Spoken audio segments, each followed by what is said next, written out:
Semua akan mengalami yang namanya kematian. Tidak ada satu makhluk pun yang ada di muka bumi ini kecuali akan didatangi oleh yang namanya kematian.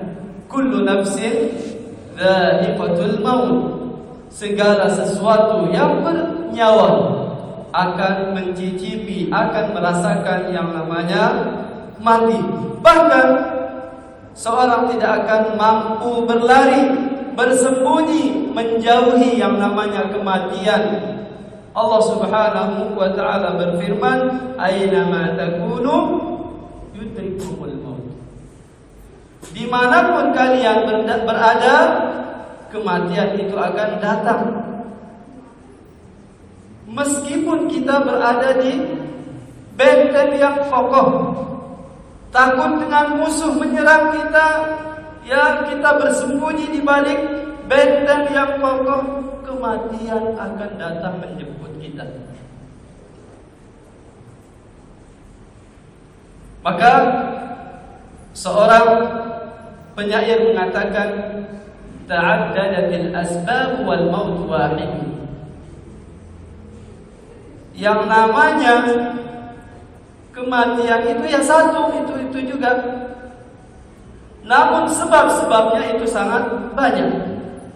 Ada yang matinya mendadak, ada yang matinya baru dilahirkan oleh orang tuanya masih bayi, mati.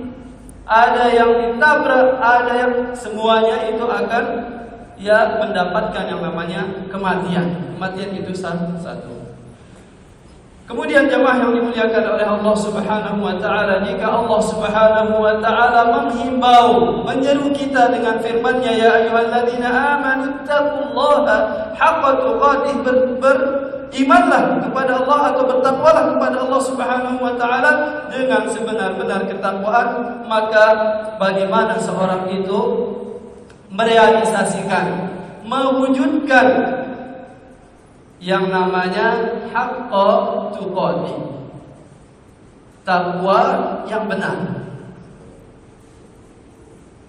Seorang tidak akan mampu merealisasikan, mewujudkan yang namanya haqqa tuqatih kecuali melalui jalan ilmu.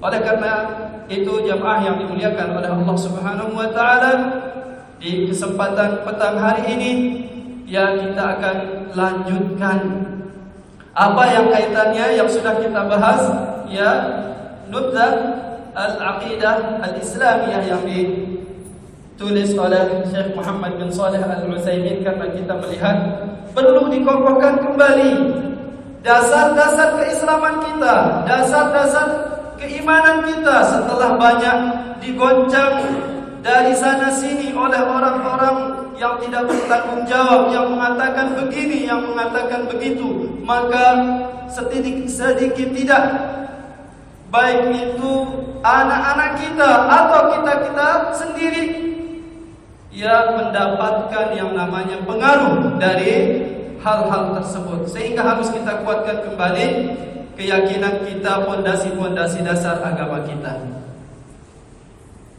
Kemudian jemaah yang dimuliakan oleh Allah Subhanahu wa ta'ala, Syekh mengatakan di sini wad-dinul islami. Padahal di kesempatan yang lalu sempat ana tanyakan kepada jemaah apa yang dimaksud dengan al-iman. Ya, iman secara bahasa kita katakan apa di pekan yang lalu atau 2 pekan yang lalu, kita katakan al-iman wal iqrar ma'at tasdiq. Ini hakikat iman secara bahasa, tidak hanya sekedar at-tasdiq. Apa itu al-iqrar ma'at tasdiq? Mengikrarkan, ya, dengan apa? Bersamaan dengan itu kita membenarkannya. Tidak hanya membenarkan saja, tapi tidak mengikrarkannya di dalam hati kita, tidak mengikrarkannya dengan lisan kita. Sehingga apa yang dikatakan oleh Syekh, makanya Abu Thalib pamannya Nabi kita Nabi Muhammad SAW yang begitu disayangi, ya tidak dikatakan dia masuk Islam dikarenakan apa?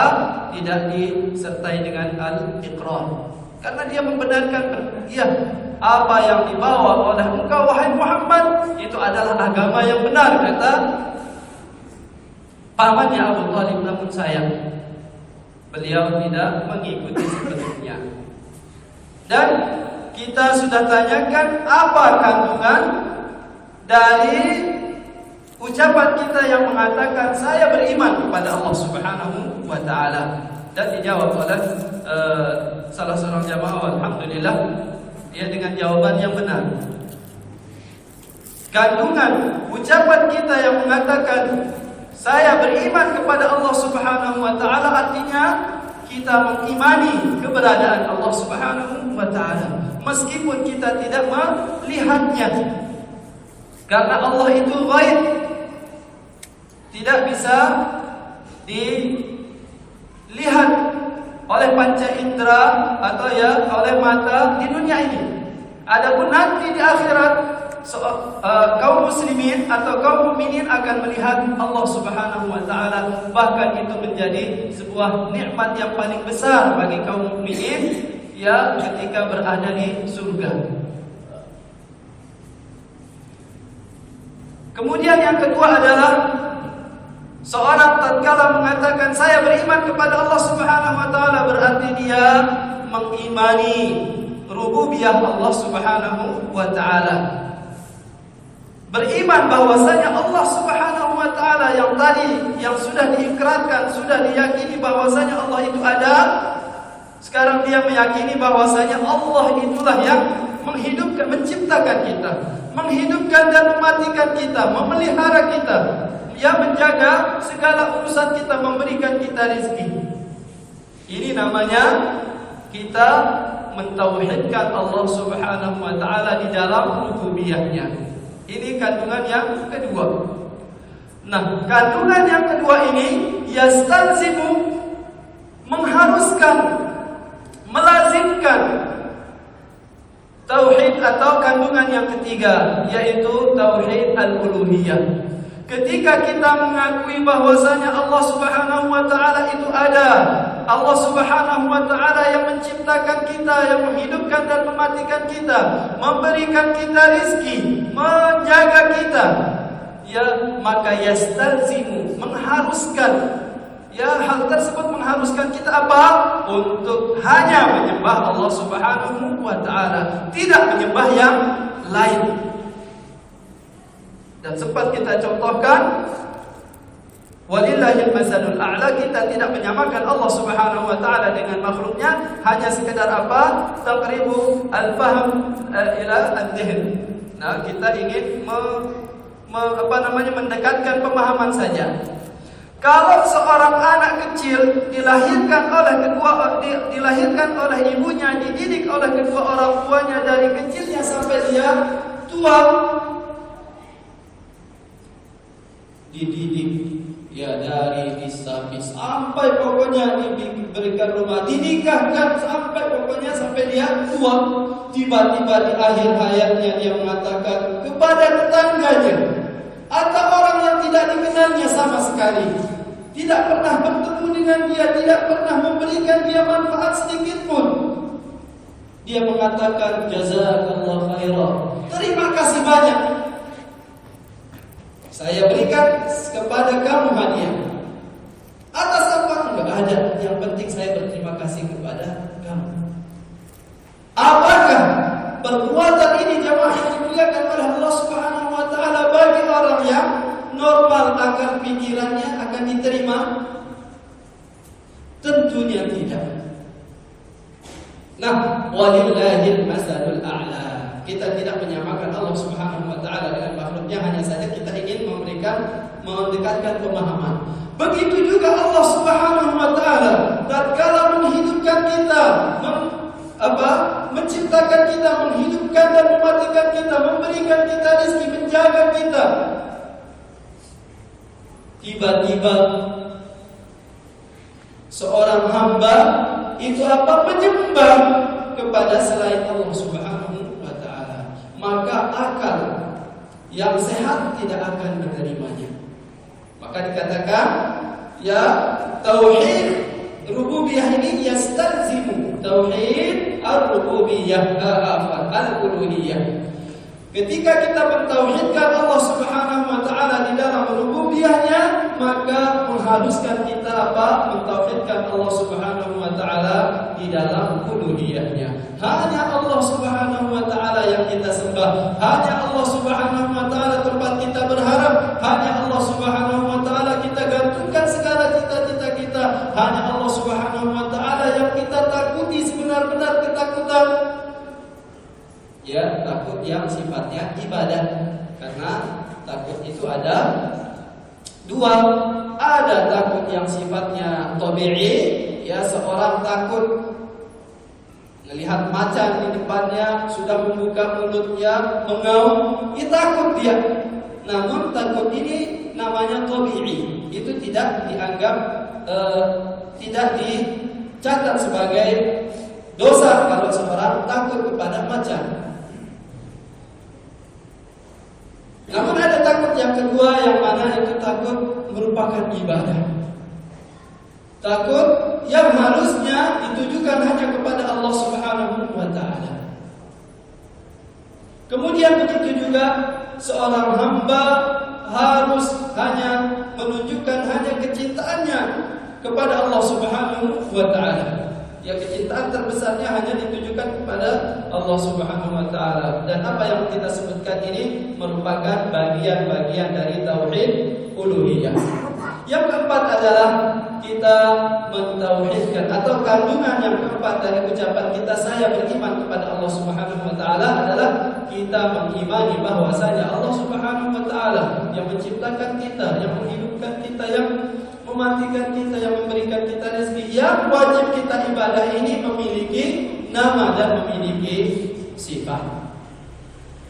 Nah, nama-nama dan sifat-sifat Allah Subhanahu wa taala ini ya tidak terhingga.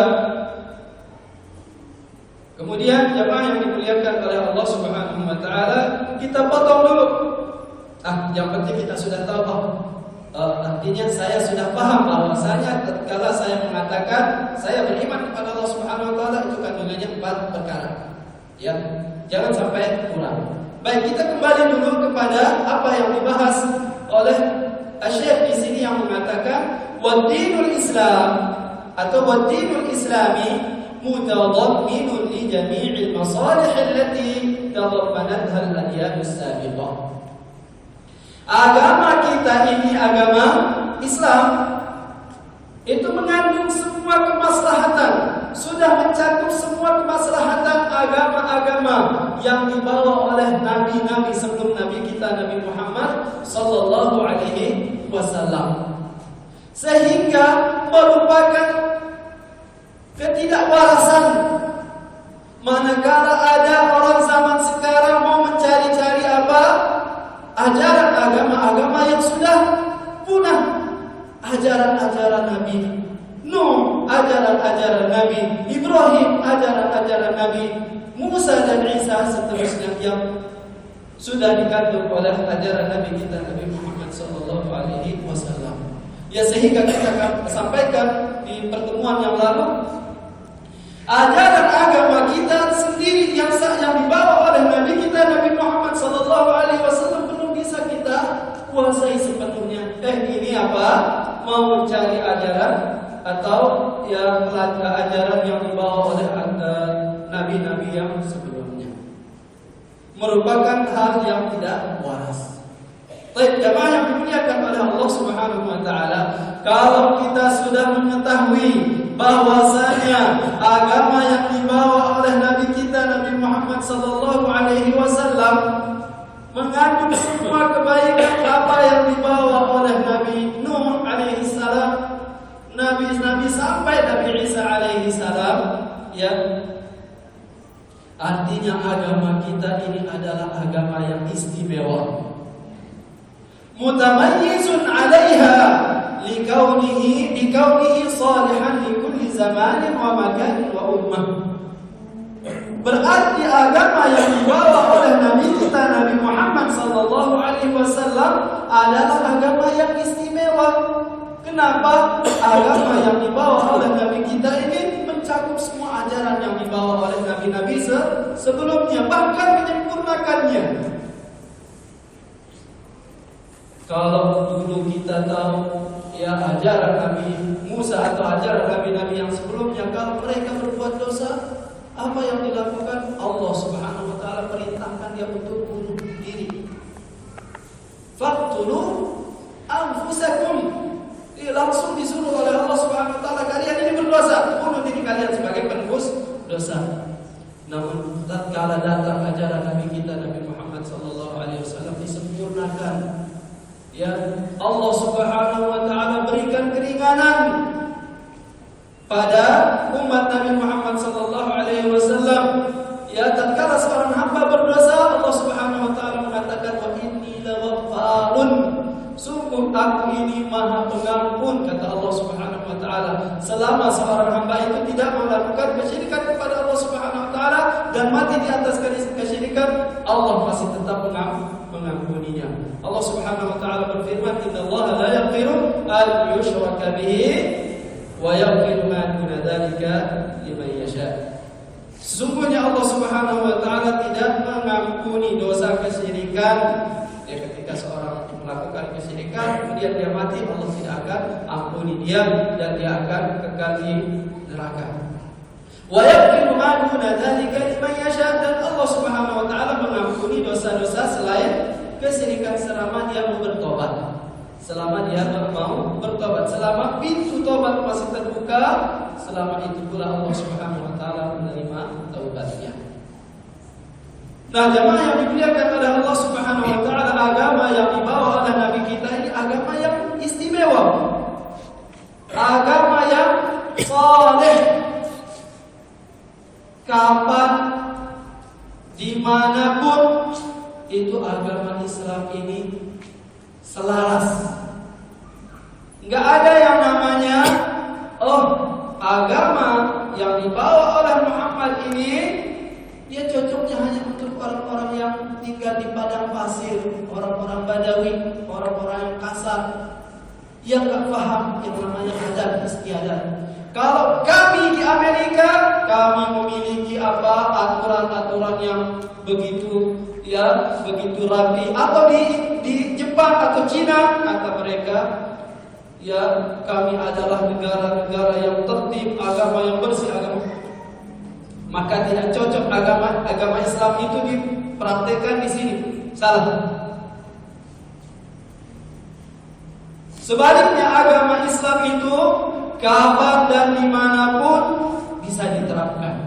Bahkan ketika satu tempat atau satu keadaan tatkala tidak mempraktikkan agama Islam itu, ketahuilah saat itu atau tempat itu merupakan sesuatu yang tidak baik, akan mendatangkan kehancuran. Karena Islam, namanya Islam merupakan agama keselamatan. Kapan dan dimanapun dia dipraktikkan akan membawa keselamatan dan kedamaian. Allah Subhanahu wa taala mengkhitab nabinya Nabi sallallahu alaihi wasallam, "Wa anzalna ilaikal kitaba bil haqqi musaddiqan lima bayna yadayhi minal kitabi wa muhaiminan 'alaihi." Dan kami telah turunkan kepada engkau wahai Muhammad Alkitab, ya Al-Qur'an ini bil haqq, dengan sebenar-benarnya, musaddiqan lima baina yadayhi.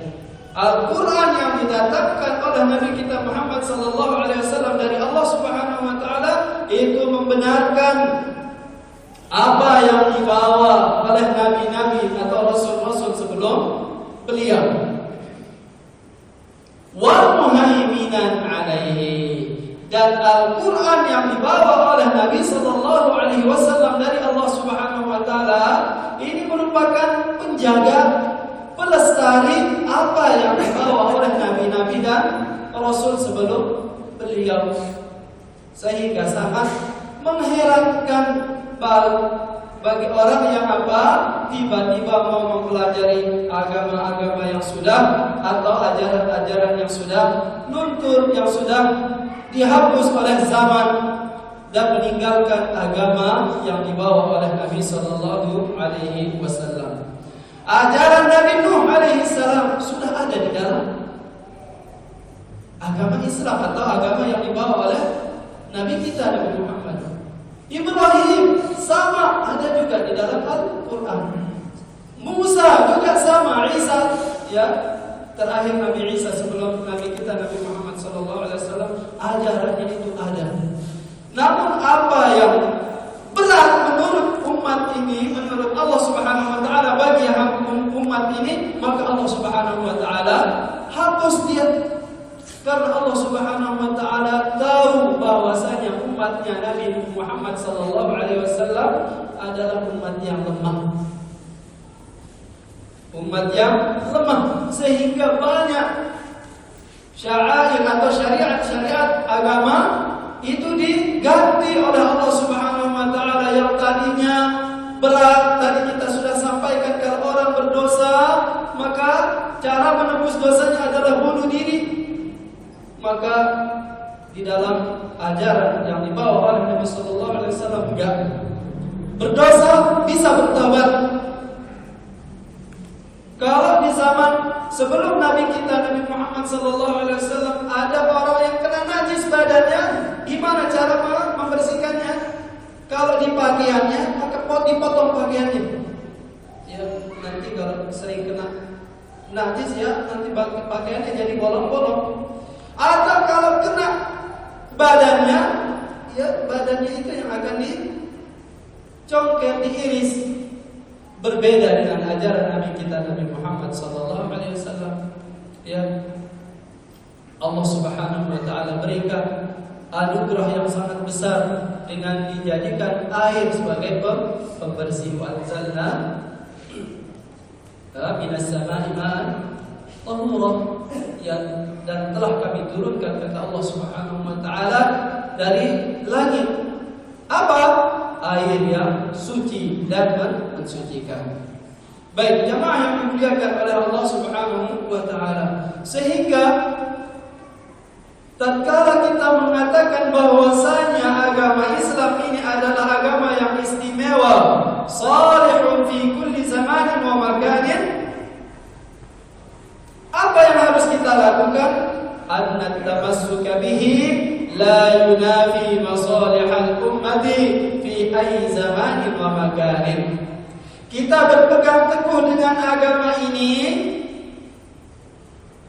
itu tidak menafikan kemaslahatan di satu tempat atau kemaslahatan di satu zaman. Nah, kita contohkan tadi, Islam itu cocoknya hanya di Arab saja, di padang pasir, gak cocok di Amerika, gak cocok di Jepang, gak cocok di Cina. Salah. Bahkan atau justru dengan datangnya Islam itu ketika dipraktikkan di Amerika misalnya, negara itu akan semakin maju. Dipraktikkan di Cina misalnya, negara tersebut akan semakin maju. Dipraktikkan di Jepang misalnya, negara tersebut akan maju. Nah, begitu juga di Indonesia. Harusnya ya, kalau kita mau maju, kalau kita mau diangkat derajatnya oleh Allah Subhanahu wa taala, mari kita praktekkan agama kita yang mulia ini, agama yang istimewa ini. Walaysa ma'na dzalika annahu khadi'un li kulli zamanin wa makanin wa ummatin kama yuriduhu ba'dun nas. Bukan malah sebaliknya.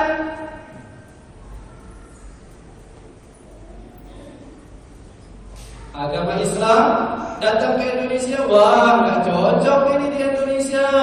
Di Indonesia ini banyak budayanya, banyak adat istiadatnya, nggak cocok di Indonesia. Kalau mau Islam itu masuk ke dalam Indonesia, maka kita harus ubah. Ada yang namanya Islam Nusantara, ada yang namanya Islam liberal, ada namanya Islam kejawen, ada namanya nggak tahu kalau di Lombok Utara ada ya pemahaman yang hanya dia melakukan 3 waktu sholat 3 waktu saja.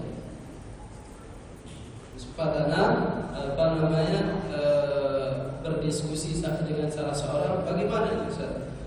Ya, Kalau kita lihat, kita harus lihat asal usulnya. Apakah yang datang membawa agama Islam ini orang yang benar pemahamannya sehingga banyak kontradiksi atau referensi yang berbeda. Ada yang mengatakan begini, ada yang mengatakan begitu. Namun tatkala itu saya hanya menghukumi sebatas yang nampak. Kalau Syiah, mereka hanya memiliki 3 waktu saja. Jangan dikait-kaitkan ya Ustaz. Anda cuma melihat menghukumi secara zahir. Bilang kan, antum bilang dia cuma punya 3 waktu. Ya barangkali mirip dengan ini Anda bilang seperti itu. Baik. Jadi jemaah yang dimuliakan oleh Allah Subhanahu wa taala, tidak seperti itu. Bukan berarti tatkala Islam masuk ke satu tempat yang taruhlah kita bilang manusia menganggapnya subhanallah, super modern di Amerika, di Jepang, di Cina. Bukan berarti Islam itu harus tunduk dengan apa yang ada pada mereka. Karena kami modern, kami sudah canggih, maka enggak cocok sholat itu dijalankan. Karena apa? Kami sudah sangat modern, maka mohon maaf, akramakumullah, ya cebok, enggak perlu, kata mereka. Ya, akhirnya mereka banyak yang enggak cebok. Itu jamaah yang dimuliakan oleh Allah Subhanahu wa taala. Jangan kagum kepada orang-orang kafir. Ya, jangan kita kagum dengan apa? Ajsamuhum, dengan penampilan mereka. Ternyata banyak yang enggak cebok. Ya, ternyata banyak yang enggak cebok. Ini sering Ana sampaikan kepada akhwat-akhwat santri-santri yang biasanya yang mengidolakan ya orang-orang Korea, orang-orang macam-macam. Ana sampaikan, ente jangan kagum sama orang-orang kafir. Cebok aja enggak mereka. Ya. Gimana baunya? Ana sempat duduk sama orang turis itu di pesawat. Subhanallah, kalau ada, na'udzubillah, ya, kita tidak merendahkan, tapi begitulah kenyataannya. Kalau ada bangkai di depan kita, di samping kita, itu masih kuat kita cium, tapi ini subhanallah. Karena mereka tidak mendapatkan pelajaran yang namanya bersuci, dan itulah keindahan agama Islam. Baik, jadi jamaah yang dimuliakan oleh Allah Subhanahu wa taala, Islamlah yang harus mengatur segala kehidupan, baik di satu tempat atau di satu masa, bukan di satu tempat atau di masa itu, satu masa itu yang mengatur agama Islam. Baik, jamaah yang dimuliakan oleh Allah Subhanahu wa taala. Kemudian wad-dinul islami huwa dinul haqqi alladhi dhamina Allah Ta'ala liman tamassaka bihi haqqa tamassuk an yansurahu. Agama yang dibawa oleh Nabi kita Nabi Muhammad sallallahu alaihi wasallam, kalau kaum muslimin mau benar-benar berpegang teguh dengan agama ini, menjalankan segala ajarannya, niscaya agama Islam, apa sudah kita sampaikan pekan yang lalu atau pertemuan yang lalu, niscaya kaum muslimin menjadi orang-orang yang paling jaya, orang-orang yang paling maju di dalam segala hal. Allah akan tolong, yansurahu, Allah akan tolong dia. Wa yudhirahu ala man siwahu, Allah akan tampakkan, artinya Allah akan jadikan orang-orang yang berpegang teguh dengan agama Islam ini menjadi orang-orang yang terdepan, baik di dalam agamanya maupun di dalam dunianya. Karena Islam itu mengandung kemaslahatan, baik kemaslahatan agama, kemaslahatan dunia, agama dan di akhirat. Sehingga jemaah yang dimuliakan oleh Allah Subhanahu wa taala, jangan sampai kita ragu-ragu untuk apa? untuk melaksanakan ajaran Islam, atau bahkan malu ketika ada tetangga kita yang non muslim tidak mau menampakkan bahwasanya dirinya seorang muslim, tidak mau menampakkan ajaran-ajaran yang didatangkan oleh Allah Subhanahu wa taala dan Rasulnya. Bahkan kebalikan, banyak orang-orang yang mau malah toleransi bahasanya. Daripada saya dianggap enggak toleransi, saya enggak apa-apalah. Saya ikutin ajaran dia dah. Bukannya menampakkan ajaran yang dibawa oleh Allah dan Rasulnya kepada non-muslim, malah dia yang terpengaruh. Akhirnya salam dengan salamnya mereka. Ya, nas'alullah subhanahu wa ta'ala an yusliha ahwalana wa ahwalal muslimin. Nas'alullah subhanahu wa ta'ala an yusliha wulata umurina wa 'amata al-muslimin. Semoga Allah Subhanahu wa taala memperbaiki para pemimpin-pemimpin kita, dari yang tertinggi, dari presidennya, menteri-menterinya sampai bawahannya, dan memperbaiki keadaan kaum muslimin secara umum. Jemaah yang dimuliakan oleh Allah Subhanahu wa taala. Allah Subhanahu wa taala berfirman, "Huwallazi arsala rasulahu bil huda wa dinil haqqi liyudhhirahu 'ala ad-din kullihi walau karihal musyrikun." Allah lah Subhanahu wa taala yang telah mengutus Rasulnya dengan petunjuk. Ini sering ana ingatkan bahwasanya apa yang dibawa oleh Rasulullah sallallahu alaihi wasallam berupa Al-Qur'an dan Sunnah merupakan petunjuk pedoman hidup kita.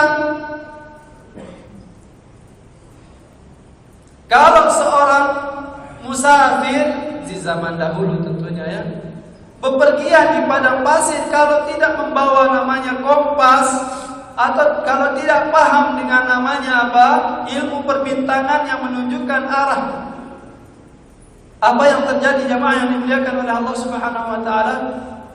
Tersesat. Maka begitu juga jemaah kita yang dimuliakan oleh Allah Subhanahu wa taala, manakala Allah Subhanahu wa taala sudah datangkan nabinya dengan membawa Al-Qur'an dan hadis, tapi ternyata tidak kita jadikan dia pedoman, tidak kita jadikan dia huda. Dia jangan berharap saya muslim, bangga mengatakan demikian, saya muslim.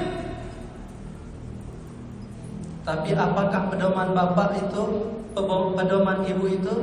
Al-Quran jadi pedoman senternya, kalau bahasanya, kalau kita di dalam kegelapan, ya jalan di dalam kegelapan, senternya itu kita menunjukkan jalan itu apa? Al-Quran dan As-Sunnah.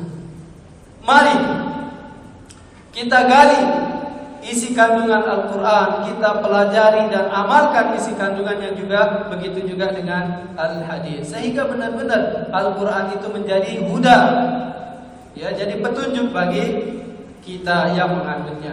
Wa dinil haq, Allah Subhanahu wa taala mengutus nabinya dengan agama yang benar, yaitu agama Islam, liyudhhirahu 'ala ad-din kullih. Ini jemaah yang dimuliakan oleh Allah Subhanahu wa taala yang kita bilang tadi, yang kita sampaikan tadi. Allah utus nabi kita Nabi Muhammad sallallahu alaihi wasallam dengan membawa Al-Qur'an dan membawa sunnah, supaya kaum muslimin ini menjadi orang-orang yang terdepan, bukan menjadi orang-orang yang terbelakang. Coba kita lihat hakikat kenyataan kaum muslimin saat ini. Yang paling sering dikatakan oleh orang barat sana, tentunya orang-orang kafir sana, ini yang orang manusia yang paling terbelakang, maksudnya pemikirannya ini bodoh, ya pemikirannya ini picik. Orang-orang muslim katanya mereka, kaum muslimin kata mereka. Nah, apakah benar atau tidak pernyataan mereka ini? Kita harus kembali kepada diri kita masing-masing jamaah yang dimuliakan oleh Allah Subhanahu wa taala. Jangan sampai kita main emosi. Wah, enggak benar itu. Jangan kurang ajar sama agama saya. Tapi kita cek diri-diri kita masing-masing. Benar enggak Al-Quran itu kita jadikan pedoman, hadis itu kita jadikan apa? Jalan petunjuk hidup kita. Kalau sudah benar, insya Allah Subhanahu Wa Taala Allah tidak apa? Tidak ingkar janji. Allah la yukhliful mi'ad. Allah akan jadikan orang Muslim atau agama ini menjadi zahir, paling nampak, paling apa? Kelihatan, paling terdepan. Walau karihal musyriki, walau karihal musyrikun. Ya. Oleh karenanya, jamaah yang dimuliakan oleh Allah Subhanahu Wa Taala, ini kita tidak memuji orang-orang kafir saat ini, tapi kita mau mengatakan bahwasanya mereka lebih paham. Apa yang lebih dipahami? Tahu mereka bahwasanya kaum muslimin ketika melaksanakan ajaran yang diturunkan oleh Allah Subhanahu Wa Taala, dibawa oleh Rasulullah Sallallahu Alaihi Wasallam, akan menjadi orang-orang yang terdepan.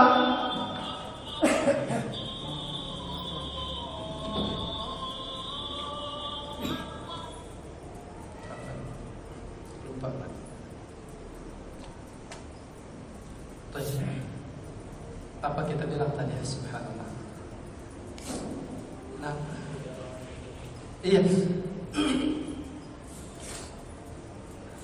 Kalau kita mau menjadi orang-orang yang terdepan yang ditinggikan oleh Allah Subhanahu Wa Taala, mari dari diri kita, jangan melirik orang lain dulu. Ente gara-gara ente di kaum muslimin jadi mundur terbelakang, jangan.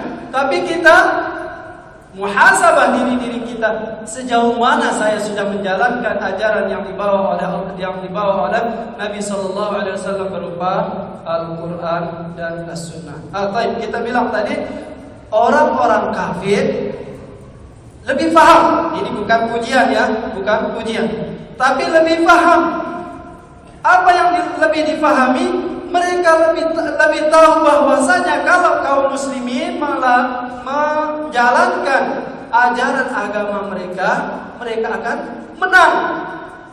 Makanya mereka dari zaman dahulu sampai hari kiamat enggak rela, enggak ridho kalau kaum muslimin ini tersebar ajarannya. Kaum muslimin setiap individu itu menjalankan ajaran yang dibawa oleh Allah dan yang dibawa oleh Rasulullah Sallallahu Alaihi Wasallam, sehingga apa?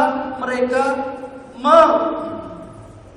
menentang, menutup, membentengi atau apa kita katakan menghalang-halangi kaum muslimin untuk menjalankan agamanya. Ya, ini rahasianya. Walan tarda 'ankal yahud walan nasara hatta tattabi'a millatahum. Orang-orang Yahudi, orang-orang Nasrani tidak bakalan ridha dengan agama yang dibawa dengan kaum muslimin sampai kaum muslimin ini ikut dengan agama mereka. Kenapa? Allah Subhanahu Wa Taala sudah sampaikan di dalam surat Al-Fatihah. Orang-orang Yahudi ini apa? Al-Maghdub. Mereka ingin kita jadi orang-orang yang juga maghdub. Apa itu maghdub? Dimurkai. Begitu juga orang-orang Nasara, mereka tidak mau, mereka sendiri yang dikatakan sesat, maka mereka mengajak yang lainnya juga untuk menjadi sesat. Oleh karenanya dikatakan, siapa saja di kalangan kaum muslimin, orang-orang yang berilmu, tidak mengamalkan ilmunya, maka ada kemiripannya dengan siapa?